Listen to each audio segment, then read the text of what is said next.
Starfleet has been the only family I have ever needed.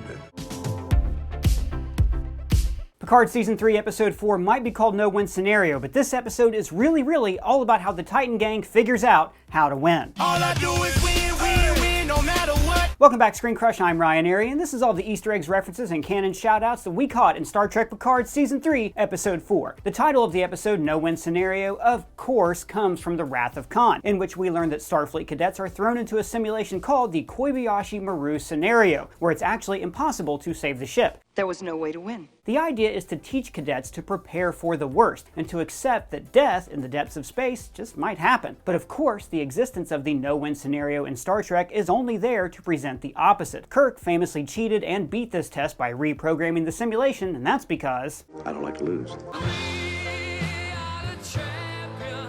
the episode kicks off with a flashback to 5 years ago, which would be roughly 2397, about 2 years before Picard Season 1. And the Starfleet uniform styles worn by the young officers quizzing Jean-Luc match that time period too. LA-10 Forward is always brimming with Easter eggs, including a golden model of the Enterprise C, an old next-gen publicity photo of Whoopi Goldberg as Guinan right above Picard's booth, and a photo of Picard and Guinan from Star Trek Generations. Now this photo also appeared in Picard Season 2 and is kind of hilarious because the context of this scene between Picard and Guinan only occurred in the dreamlike world of the Nexus, in which Guinan wasn't actually there, but rather a kind of psychic echo of herself. Oh wow, is that true? Think of me as an echo of the person you know.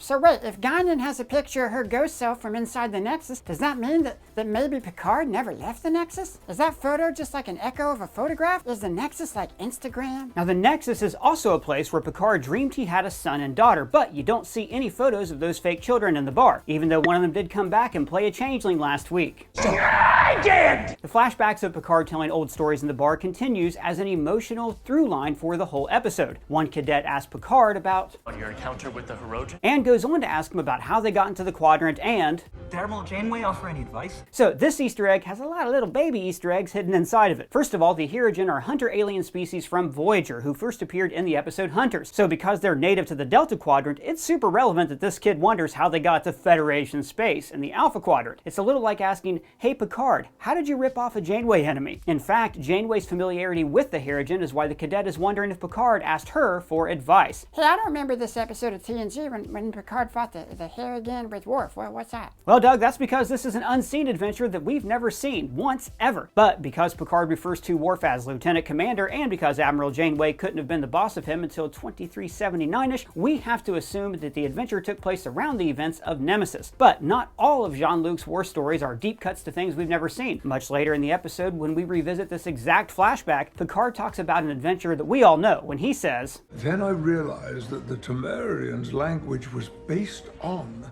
metaphor. an obvious reference to the great TNG episode Darmok. Sugat!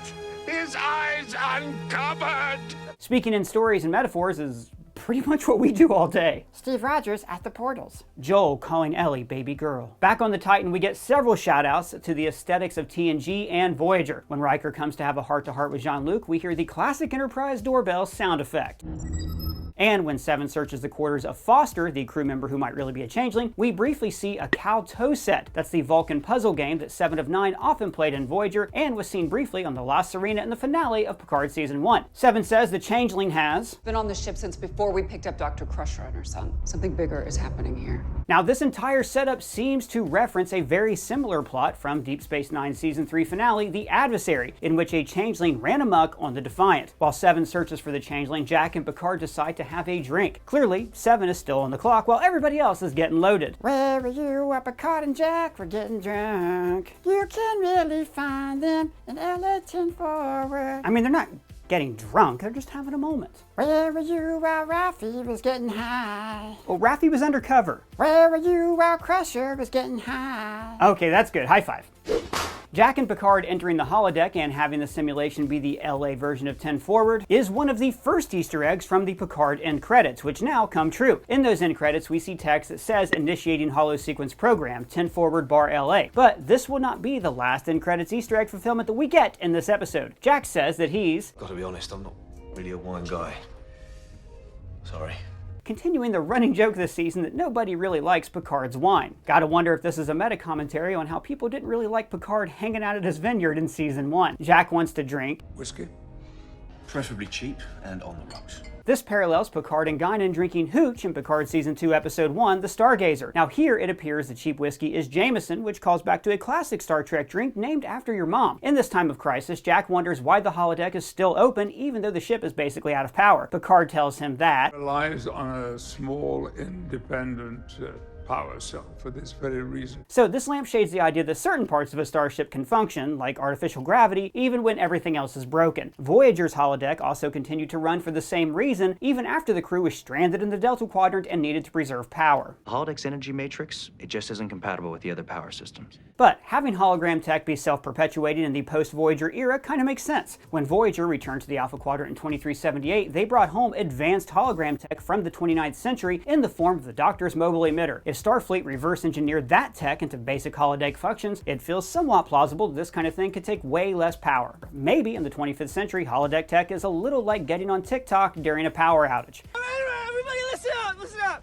Who took my f***ing cell phone, man? Jean-Luc mentions Jack's age when the two of them talk about hair loss, saying Jack is, What, 23, 24? Now, if Jack was born in 2380, he's probably 22 or 23. If he was born in 2379, he is possibly as old as 24. The hair, when did it go? Now, it's interesting that Jack even cares about hair loss because of something Gene Roddenberry said about Patrick Stewart's baldness. People asked in the future wouldn't they have cured baldness, and Roddenberry replied, in the future, they won't care. And here's Patrick Stewart's reaction to that. Yeah, it was one of the nicest things that's ever been said about men like me. At exactly 17 minutes and 1 second into the episode, that's 17:01 folks, Jack talks about doing a medical supply run to Metalis 4, which he calls It's a vile place. A real dump. Now, this references the running joke of planets called Metalis, including Metalis Prime, which are all connected to an old Enterprise Easter egg, Ring moons of Metalis Prime. and of course, showrunner Terry Metalis. A lot of people thought that Terry inserted this as a tribute to himself, but really, the writers brought this old Easter egg back just to troll him. Thought we wouldn't notice, but we did.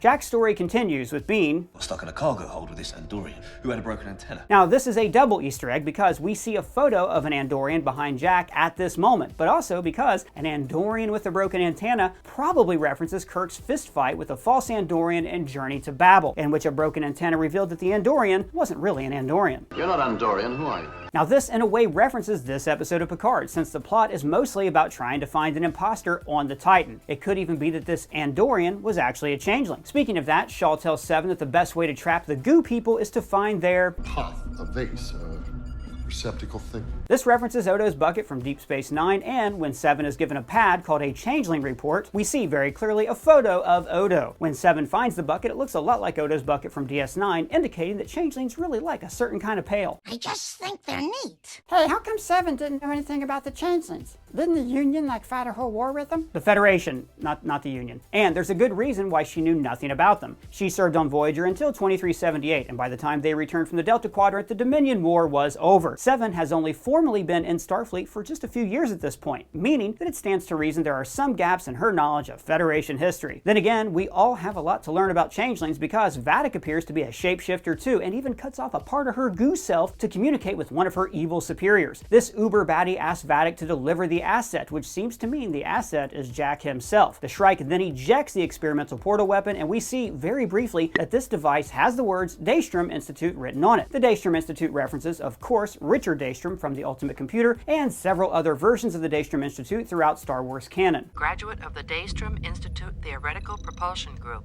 Back in the holodeck version of LA-10 Forward, Picard tells Jack a story about himself and Jack Crusher Sr., Beverly's first husband, and their near-death experience on a shuttle. Picard says, Jack and I were unexpectedly called back to the Stargazer. which references the USS Stargazer, a ship that Picard eventually became the captain of. However, it's unclear if he was the captain of the ship at the time of this little anecdote. Because both Jack and Jean-Luc are single and ready to mingle in this story, it seems to indicate that this would have been way before Jack Sr. met Beverly. Soon, Shaw and some other folks from the ship crash the the holodeck party and Shaw asks Jack, Did your old man ever tell you about the time that he and I first met? Now this references the best of both worlds, and we learn that Shaw was on the USS Constance, which has been teased in the ending credits in Picard Season 3 this entire time. From the end credits, we know the Constance was a Constellation-class ship, the same design as Picard's Stargazer. Now the name Constance itself is a reference to a painting in the 12 Monkeys episode Causality, in which the gang, including Todd Stashwick and Aaron Stanford, travel back in time to 1989 to steal a garish painting called Constance. 12 Monkeys was, of course, produced by Picard showrunner Terry Matalas. When Shaw talks about the Battle of Wolf 359, we hear audio echoes of the battle.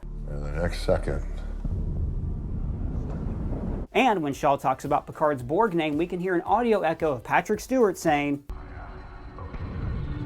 I am Locutus of Borg. Shaw emphasizes that. Forget about all that weird shit of the Stargazer. The real Borg are still out there. Now, this references the much newer Stargazer from Picard Season 2, and the weird shit is the idea that Dr. Jurati became the Borg Queen to a small sect of the Borg in a parallel timeline. This statement from Shaw, it would seem, indicates that the weird hippie offshoot of the Borg is not what we should think of at all when we think about the Borg. Thank you, Agnes. It should be noted that Shaw's dislike of Picard because of the Borg slaughter at Wolf 359 parallels the first meeting between Commander Sisko and Captain Picard in the DS9 episode Emissary, when Sisko says, Yes, sir. We met in battle. I was on the Saratoga at Wolf 359.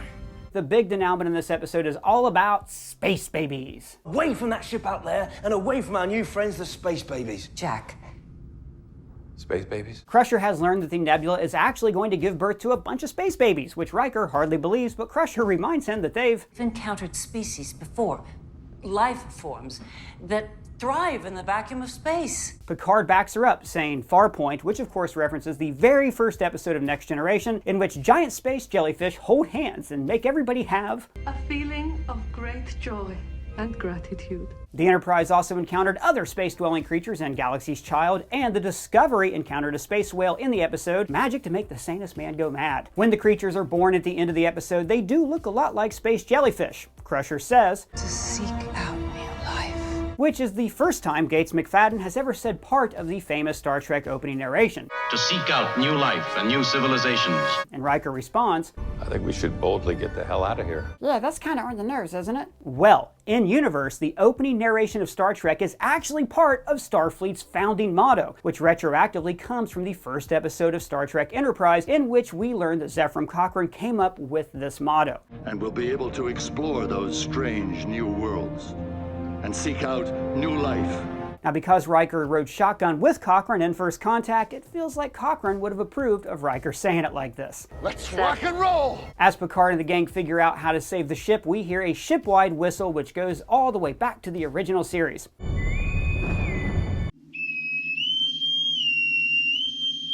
Shaw explains that the inner workings of the ship's warp nacelles are over 20 years old, despite the fancy retrofit. This references the fact that the Titan A is both a new ship but also constructed with older parts, which we first learned 3 episodes ago in the episode titled The Next Generation. It's the new refit Neo-Constitution class.